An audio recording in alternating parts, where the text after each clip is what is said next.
Di suatu zaman terdapat sebuah kerajaan besar yang megah dan memiliki penduduk berjumlah banyak.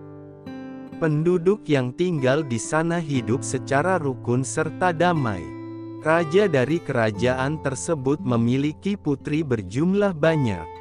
Putri bungsu sang raja dikenal memiliki paras yang sangat cantik, jauh lebih cantik daripada kakak-kakaknya. Tak hanya cantik, sang putri juga dikenal sebagai orang yang berani, berwawasan dan suka mengeksplorasi hal-hal baru. Sang putri sangat suka bermain di hutan. Suatu hari, sang putri bermain di sebuah hutan. Ia memainkan permainan tangkap bola. Bola emas favoritnya ia lempar dan kemudian berusaha ia tangkap kembali. Beberapa kali ia berhasil menangkapnya, namun tiba-tiba nasib sial menghampiri. Bola emasnya tak dapat ditangkap dan bahkan jatuh ke dalam sungai yang cukup dalam sehingga sang putri tak dapat mengambilnya. Dikala putri sedang bersedih, sebuah suara yang terdengar cukup dekat pun muncul. Suara itu mengatakan, "Hei, mengapa kau bersedih?" Sang putri berusaha mencari sumber suara tersebut sembari menjawab kalau alasannya bersedih adalah karena bola emasnya jatuh ke dalam sungai dan ia tak dapat mengambilnya. Suara itu pun mengatakan bahwa ia akan membantu sang putri mengambil bola emasnya. Namun ada syaratnya. Sang putri pun bertanya, "Apa syaratnya?"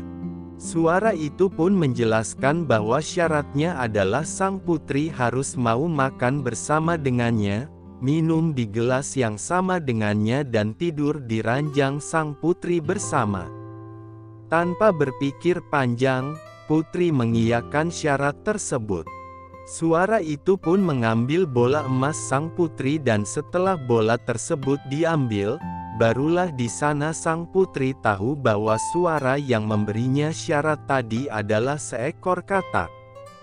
Sang putri sangat terkejut, namun karena hari sudah malam, dan takut pengawal istana beserta sang ayah mencarinya, ia pamit pulang. Keesokan harinya di pagi hari, katak tersebut datang ke istana untuk menagih janji yang telah dibuat sang putri dengannya. Sang katak memanggil putri dari luar jendela dan berharap sang putri akan membukakan pintu untuknya.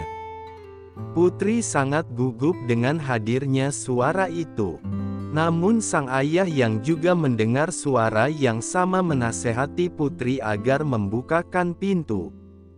Putri pun menurut perkataan ayahnya dan membukakan pintu. Namun ia menutupnya kembali. Sang ayah yang merasa putrinya itu aneh tentu saja bertanya, "Siapa yang ada di luar? Kenapa kau tutup kembali pintunya dan tak kau persilahkan masuk?" Sang putri pun menjawab dan akhirnya menjelaskan tentang apa yang ia alami, janjinya kepada seseorang yang ternyata seekor katak dan semua yang sudah terjadi. Mendengar cerita sang putri, ayahnya menasehati agar sang putri yang terlanjur berjanji berusaha menepati janjinya dulu. Putri pun membuka kembali pintu dan mempersilahkan katak itu masuk. Putri juga mengatakan bahwa ia akan menepati janjinya. Putri pun mulai makan bersama katak, minum di gelas yang sama dan pergi ke kamar. Ketika si katak naik di atas ranjang dan meminta persyaratan ketiga diselesaikan, sang putri melempar katak tersebut dan katak itu terpental ke dinding. Seketika katak yang terpental itu pun berubah menjadi pangeran tampan. "Apa yang terjadi?" kata sang putri. Katak yang merupakan jelmaan seorang pangeran itu pun menjelaskan apa yang terjadi pada dirinya. Sang pangeran pun jatuh cinta dengan sang putri dan sang putri pun demikian. Akhirnya keduanya menikah dan hidup berbahagia. Pesan moral cerita anak fiksi, sang putri dan pangeran katak. Janji apapun yang sudah dibuat, bagaimanapun harus berusaha ditepati. Jangan membuat janji jika tak dapat menepatinya. Apalagi janji yang mendatangkan konsekuensi buruk pada orang yang membuat janji sebaiknya tidak pernah dibuat dan mulailah untuk berjanji yang baik-baik.